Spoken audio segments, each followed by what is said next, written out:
In the bustling brothel of Athens, a night with a woman could cost no more than 2 barley flatbreads, or even less than a jug of cheap wine. These women, called pornai, were at the bottom tier of prostitution, a term that reduced them to mere objects of chatter and transaction.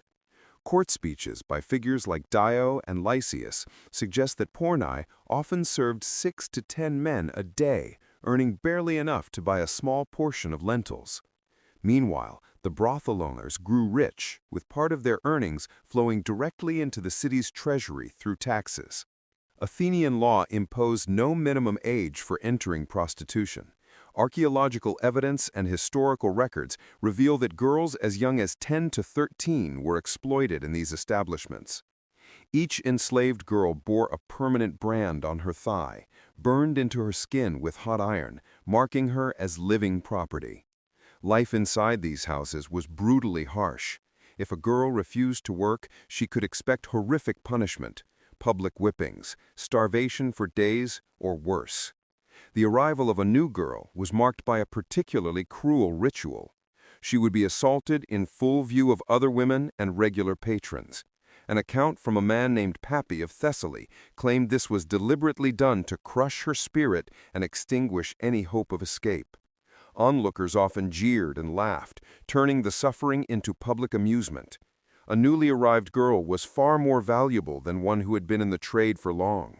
Men would pay 10 times the usual price to be with someone untouched by previous harm.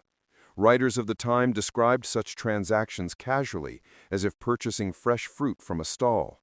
Privacy did not exist. Women worked in corners of large rooms separated only by filthy cloth or mats. Every cry of pain was part of the background noise, a form of entertainment for men waiting their turn. Before we uncover more of these buried stories of pain and resilience, please like this video and subscribe to our channel. Your support allows us to share the voices of those who were silenced in life. Owners of these women often sorted them into disturbing categories. Nubian women, exceptionally short women, those who could not speak, women who fought back, and those still considered unbroken. Each group came with its own price tag and its own clientele. 5th-century art even depicts competitions in which men would attempt to overpower a resisting woman purely for amusement. Graffiti found on brothel walls shows that some customers paid extra for the privilege of inflicting severe harms, slashing faces, leaving scars, or permanently maiming them. Violence was marketed like any other commodity. Some women were advertised specifically for punishment: split lips, shattered teeth, burns from tipped oil lamps. These were injuries that certain men sought out deliberately. To them, a woman's agony became a form of art, her screams a drunken melody. In the same city that celebrated philosophy and drama, cruelty against women proved to be one of the most lucrative trades. Yet even the daily brutality paled in comparison to what occurred during religious festivals. During certain celebrations, especially the festival of Dionysia, prostitutes were handed over to groups of men for free as part of what was framed as a sacred ritual. Surviving accounts describe these scenes without a hint of shame. Groups of intoxicated men assaulting women while music played, wine flowed, and bets were placed on how long the victim could endure. On these days, a woman's last shred of dignity vanished. She became nothing more than a plaything for the crowd. Medical notes from the period record deaths from internal injuries, suffocation, and massive blood loss. Priests claimed such acts honored the gods. Wine and the blood of abused women mingled on the altar, their dying breaths reframed as prayers for abundant harvests. When the festivals ended, those still breathing were dragged back to the brothel to resume work. The dead were discarded beyond the city walls, their bodies thrown into ravines like refuse. These ritual atrocities were simply an extension of the violence women endured daily. Constant beatings with sticks, leather straps, or bare fists. Loyal patrons were sometimes allowed to participate in the punishments, inventing cruel games at the women's expense for even the smallest mistake. Spilling a drop of wine, mispronouncing a customer's name, or simply allowing herself to cry. A woman in an Athenian brothel could find herself locked in a pitch-black room without food or water for days. Sometimes the punishment was even more cruel. She might be tied to a stone post in the open courtyard, left shivering in drenched clothing through the freezing winter nights, or sweltering under the burning summer sun without a single drop to drink. This was cynically referred to by the owners as character correction. Objects at hand, wooden clubs, heavy wine cups, even the blunt ends of knives were used as instruments of discipline when a woman disobeyed. Over time, the women learned to mask their agony behind forced smiles, because tears or screams only provoked their masters into further violence. In a city that praised the perfection of the human form in art and sculpture, the bodies of these women became living canvases of bruises, burns, and scars. If a woman dared to escape, the law treated it not as a plea for freedom, but as an act of theft, stealing property from her owner. The penalties were vicious and public. Runaways were often branded with searing hot metal on the forehead or chest, marking them forever as deserters. Court records reveal even grimmer fates. Some captured women were nailed to wooden boards and displayed in the city square as a warning to others. Death from thirst or from festering infections around the nail wounds was common. Some desperate women sought sanctuary in temples, throwing themselves before the altars in hopes that the gods would shield them. But the priests, often swayed by bribes, handed them back to their owners for a small payment. Property rights outweighed divine mercy. Runaways were dragged away in chains, their blood staining the temple steps, stains that were scrubbed away by other slaves at dawn. Each failed escape attempt only brought harsher retribution. Athenian justice had endless methods for breaking a woman's will while still keeping her useful for work. But even that usefulness meant little when the market for new women was so cheap. Medical writings from the period note that few of these women lived past their mid-20s. The causes of death were as relentless as the work itself.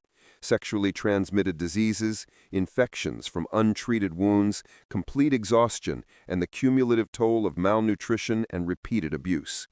Those with festering injuries, foul-smelling discharges, or open sores were not removed from service. Instead, they were forced to keep working until they physically collapsed. Owners considered medical treatment a waste of money.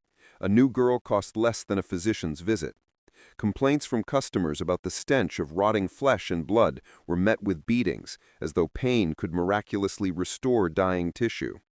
Archaeological digs near the ruins of old brothel have uncovered chilling evidence. Female skeletons with severe pelvic damage from forced intercourse in childbirth, skulls cracked from blunt force, ribs that had been broken and healed improperly, and spinal deformities caused by years of strain. All these bones stand a silent testimony to a life of systematic violence. When a woman became too sick to earn, she was discarded without ceremony, carried beyond the city walls and abandoned, whether she was breathing or not. In Athens, the same city that set ideals for beauty and proportion, women's bodies were thrown away like shattered pottery. Pregnancy was viewed not as a natural event, but as damage to valuable property. The punishment for it was swift and cruel. To prevent births, owners forced women to drink poisonous brews, struck them in the abdomen, or made them lift impossibly heavy loads until they miscarried.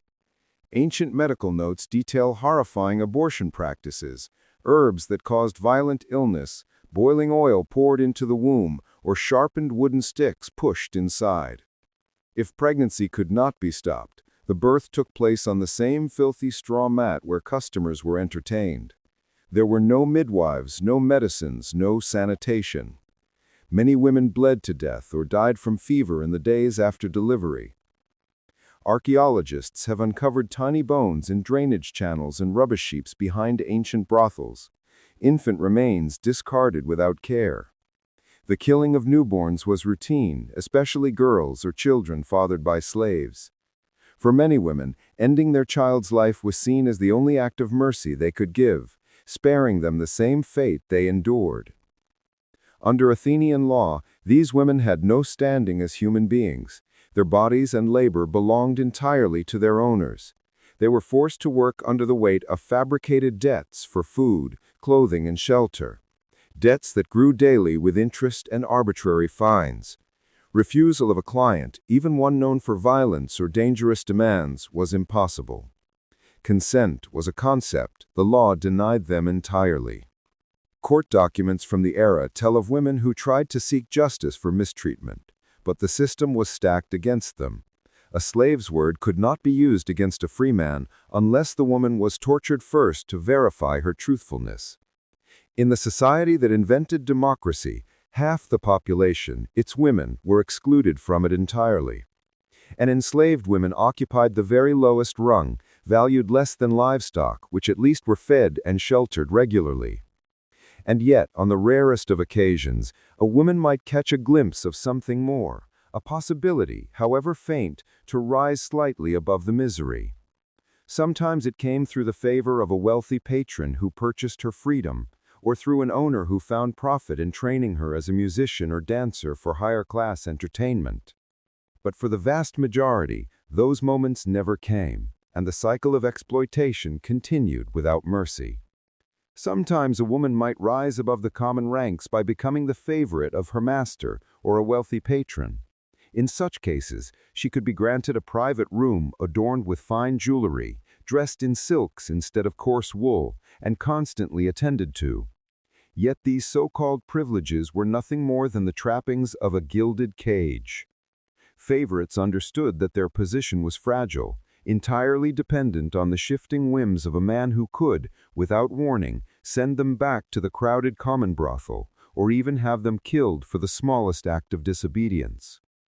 Historical records reveal that these favored women were often treated as tokens of hospitality. A master might offer one of his mistresses to a visiting friend for the night, returning her the next morning as though she were a fine wine cup briefly loaned to a dear companion. Even at the highest rung of this grim hierarchy, a woman was still just property, her body an object, her value measured in coin. Golden chains held her as firmly as iron shackles. But beauty and youth never lasted. Whether a woman had been a street slave or a cherished mistress, age eventually stripped away her worth in the eyes of those who owned her. The end was always the same, a nameless death followed by deliberate erasure. These women were denied the dignity of proper Greek funerary rites. Their bodies were dragged beyond the city limits and abandoned in ravines or shallow, unmarked graves. Against sacred custom, they were denied tombstones, inscriptions, or offerings. Even in the rare case that a woman achieved her freedom, the stain of her past rendered her untouchable in respectable society.